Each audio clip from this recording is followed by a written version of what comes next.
I'm a backpacker, hiker, and climber, so like many Coloradans, an absolute outdoor enthusiast.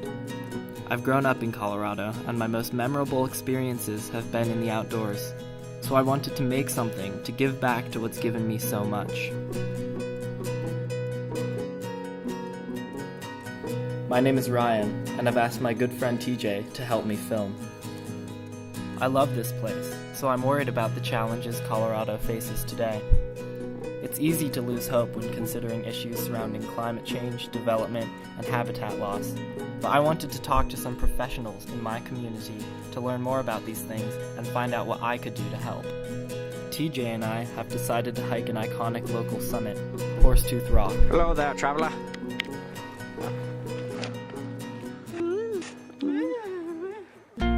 I love the outdoors.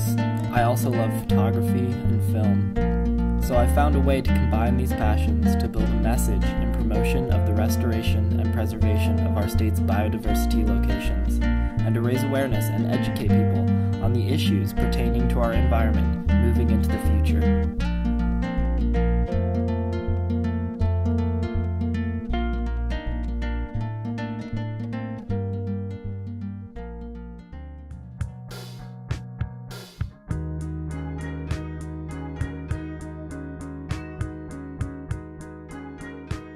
So I'm Jeremy Seltefus. I'm an ecologist at the Colorado Natural Heritage Program, which is at Colorado State University.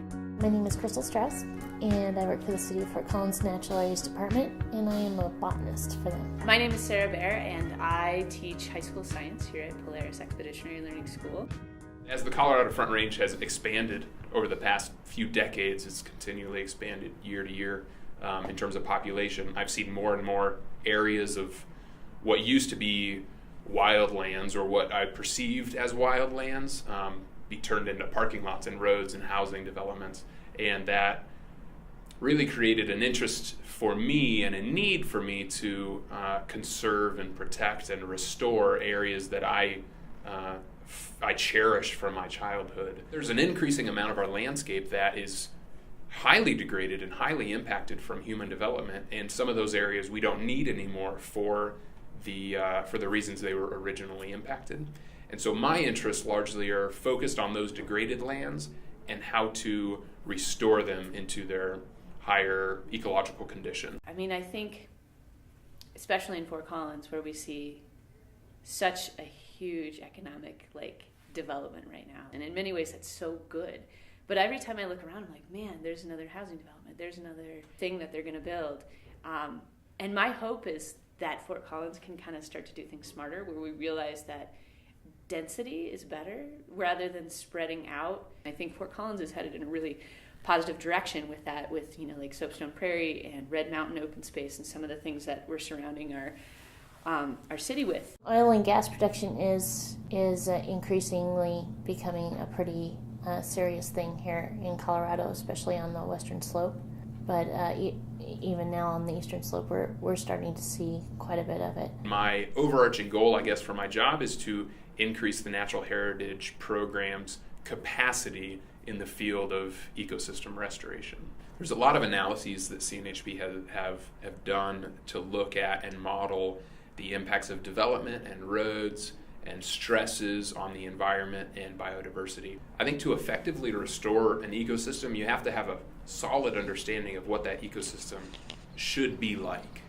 What processes are occurring, what functions are occurring, what ecosystem services is that ecosystem providing, what species are there, how do those species interact?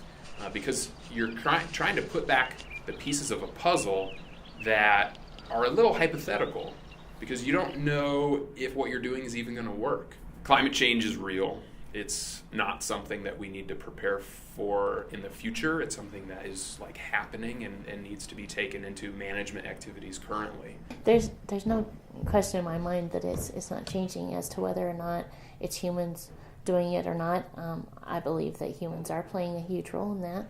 And is it something that we're going to have to consider, especially for rare plants or even rare plant communities in the future? Absolutely. The tricky part is that the exact outcome of climate change is unknown at a local scale. And I think that's why the general population has skepticism regarding climate change when the scientific community has no skepticism. What's unknown is just how much climate change is going to, or how exactly climate change is going to affect the environment. How do you find what's true and real?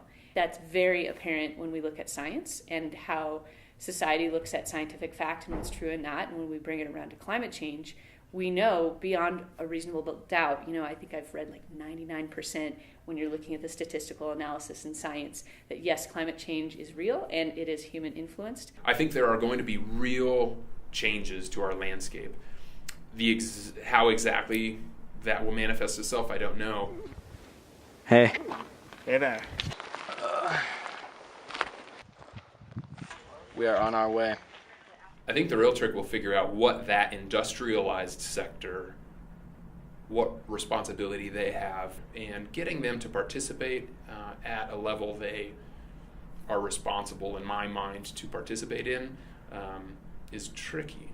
In Fort Collins, we are known around the country to have great beer. You take water and you change it and you ship it elsewhere.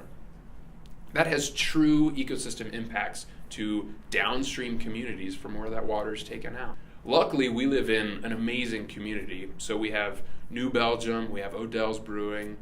They recognize that they have that responsibility. They have stepped up to be kind of an example that we can use to say, these people, this industry is recognizing the impact they have and the responsibility they have.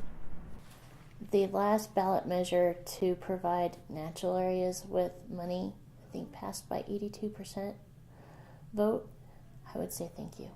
Without the citizens of Fort Collins realizing how important those natural areas are, we wouldn't have them. It's exciting to know that we're making a difference, that we're making a change. When you own a piece of property, when you're making a decision about where your water goes, if I'm going to dump this down the drain or not, or if I'm going to do something to my land or not, be smart about what you do. And, the same way it works with vote for people who care about the land.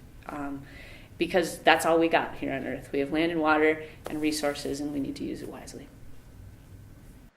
Woo! Woo! We did it. Yar.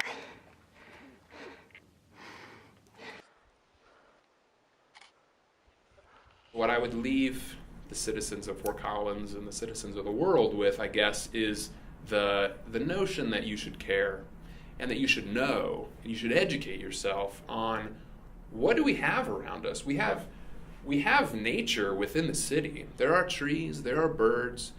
Just outside the city, we have totally natural places where bobcats, where migratory songbirds come through, right? There are true biodiversity locations here that we should cherish and we should enjoy and we should know. And I think there's a big education component to conservation. So there are things like turning off your lights and conserving water, and those are all super important. But I think people largely know that. So it's hard to really feel like you make a difference. But if you can get kids outside and loving the environment, I think that will go a long way in the future. But making sure that our next generations, our future generations, have an opportunity to explore, to go out and get lost in nature, I think that's so valuable. Well, if they don't know, there's no way for them to care. And if they don't care, there's no way for them to act.